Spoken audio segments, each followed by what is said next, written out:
ബഹുമാനപ്പെട്ടതാകുന്ന സയ്യിദുൽ ഉലമയുടെ ജീവിതം അത്തരത്തിലാണ്. രാവിലെ മുതൽ തുടങ്ങുന്നതാകുന്ന സബുക്കുകൾ നൂറുകണക്കിന് മുത്തഅല്ലിമീങ്ങൾക്ക് വിജ്ഞാനം പകർന്നു കൊടുത്തുകൊണ്ട് നിലകൊള്ളുന്നവർ കേവലം ഒരു സയ്യിദ് മാത്രമല്ല, അറിവിന്റേതാകുന്ന നിറകുടത്തിലേക്ക് കൃത്യമായി എത്തിച്ചേർന്ന ആലിമും ഫഖീഹും തഖിയും നഖിയുമായ വ്യക്തിയായി ബഹുമാനപ്പെട്ടവർ നിലകൊള്ളുകയാണ്.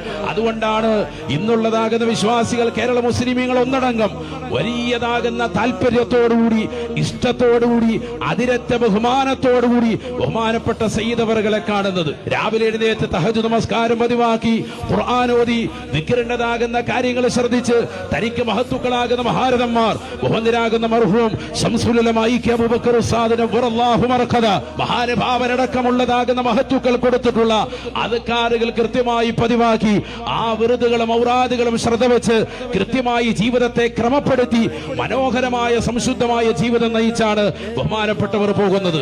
ഒരു വഖത്ത് പോലും ഖളാ ആക്കാതെ നമസ്കാരങ്ങളെ പരിപൂർണമായി ശ്രദ്ധ ചെലുത്തി നമ്മുടെ ജീവിതത്തിന്റെ കാവലായി, ദീനിന്റേതാകുന്ന കാവൽ ഭടന്മാരായി ബഹുമാനപ്പെട്ടവർ നിലകൊള്ളുകയാണ്. അല്ലാഹു അവർക്ക് ദീർഘായുസ്സ് പ്രദാനം ചെയ്യട്ടെ എന്ന് പ്രത്യേകമായി സദസ്സിൽ ഞാൻ ദുആ ചെയ്യുന്നു.